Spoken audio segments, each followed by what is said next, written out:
பேரவையில் பன்னீர்செல்வம் பேசி வருகிறார். அது குறித்த தகவலை செய்தியாளர் ரமேஷிடம் கேட்கலாம். ரமேஷ், என்னென்ன விவகாரங்கள் குறித்து முன்னாள் முதலமைச்சர் பன்னீர்செல்வம் பேசி வருகிறார்?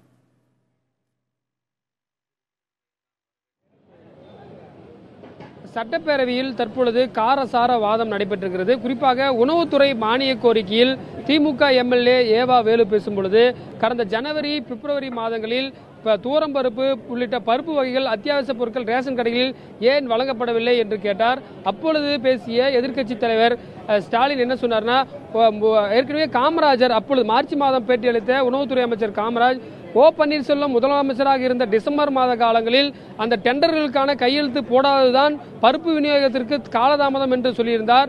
அதற்கு விளக்கம் அளிக்கக்கூடிய வகையில் பேசிய பன்னீர்செல்வம், முதன்முறையாக முன்னாள் முதலமைச்சர் பன்னீர்செல்வம் சட்டப்பேரவையில் இந்த கூட்டத்தொடரில் பேசினார். அதற்கு அவர் சொன்னார், 3 நாட்களுக்கு மேல் எந்த கோப்பிலும் நான் தேங்க விட்டதில்லை, உடனுக்குடன் சரிபார்த்து அனுப்பினேன் என்று சொன்னார். அந்த நிலையில் ஆளுங்கட்சியில் இருக்கக்கூடிய அமைச்சர் காமராஜ் மற்றும் எதிரணியில் இருக்கக்கூடிய ஓபிஎஸ் ஆகியோருக்கிடையே ஒரு கடும் வாக்குவாதம் ஏற்பட்டது.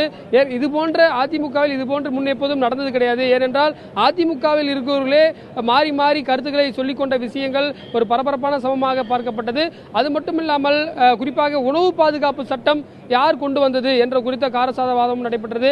ஏவா வேலு பேசும்பொழுது, 2016 நவம்பர் 1ஆம் தேதி முதல் தமிழகத்தில் உணவு பாதுகாப்பு சட்டம் இருக்கிறது, மத்திய அரசு சட்டத்தில் நீங்கள் ஏன் இணைந்தீர்கள் என்று கேட்டார். அதற்கு பதிலளித்த காமராஜ், நீங்கள் ஆட்சியில் யுபிஏ அரசாங்கத்தில் காங்கிரஸோடு கூட்டணியில் இருந்தபோது 2013ஆம் ஆண்டு மக்களவையில் நீங்கள் ஏன் திமுக ஏன் இந்த மசோதாவுக்கு ஆதரவு தந்து வாக்களித்தது என்று கேட்டினார். இது தொடர்பாகவும் காரசார வாதம் காமராஜ் மற்றும் ஏவா வேலு இடையே ஏற்பட்டது. குறிப்பாக துவரம் பருப்பு மட்டுமே முழுமையாக அனைத்து கடைகளிலும் வழங்கப்படுவதாகவும் உளுத்தம் பருப்பு நிறுத்தப்பட்டிருப்பதாகவும் தெரிவித்திருக்கிறார். இது ஒரு முக்கியமான விஷயமாக பார்க்கிறது. ஏனென்றால் கடந்த 5 ஆண்டு காலமாக குறிப்பாக அதிமுக ஆட்சியில் துவரம் பருப்பு மற்றும் உளுத்தம் பருப்பு உணவுப் பொருள் அந்த ரேஷன் கடைகள் மூலமாக நுகர்வோருக்கு வழங்கப்பட்டு வருகிறது. கடந்த சில மாதங்களாக உளுத்தம் பருப்பு என்பது முற்றிலுமாக நிறுத்தப்பட்டிருக்கிறது.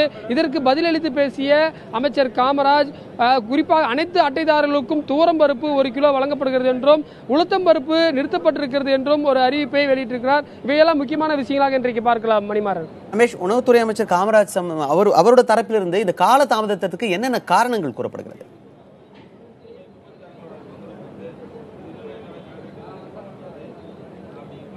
ஏற்கனவே கடந்த டிசம்பர் மாதத்திலிருந்து குடும்ப அட்டைதாரர்களுக்கு டிசம்பர், ஜனவரி, மார்ச் மாதம் வரை உளுத்தம்பருப்பு, தூரம்பருப்பு உள்ளிட்ட அத்தியாவசிய பொருட்கள் வழங்கவில்லை.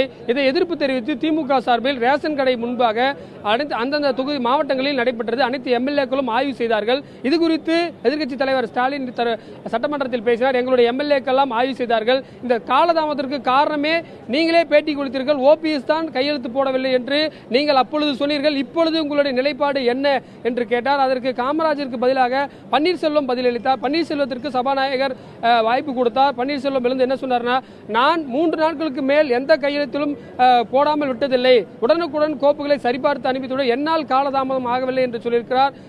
இதனிடையே அமைச்சர் காமராஜ் மற்றும் ஒரு பன்னீர்செல்வத்திற்கிடையே கருத்து வேறுபாடு ஏற்பட்டதை கூட நம்மால் பார்க்க முடிகிறது. அது மட்டுமில்லாமல் காமராஜ் கடைசியாக பேசும்போது அரசியலையும் பேசியிருக்கிறார். நாங்கள் ஒரே அதிமுக தான் இருக்கிறோம், குறிப்பாக 4.5 ஆண்டு காலம் நாங்கள் தொடர்வோம், ஜெயலலிதா உயிரை கொடுத்து எங்களுக்கு இந்த ஆட்சியை கொடுத்திருக்கிறார் என்ற ஒரு கருத்தையும் அவர் தெரிவித்திருந்தார். அதற்கு முன்பு பார்த்தீங்கன்னா இந்த கேள்வி நேரத்திற்கு பிறகு 2 முக்கியமாக கவன ஈர்ப்பு தீர்மானங்கள் எடுத்துக் கொள்ளப்பட்டன.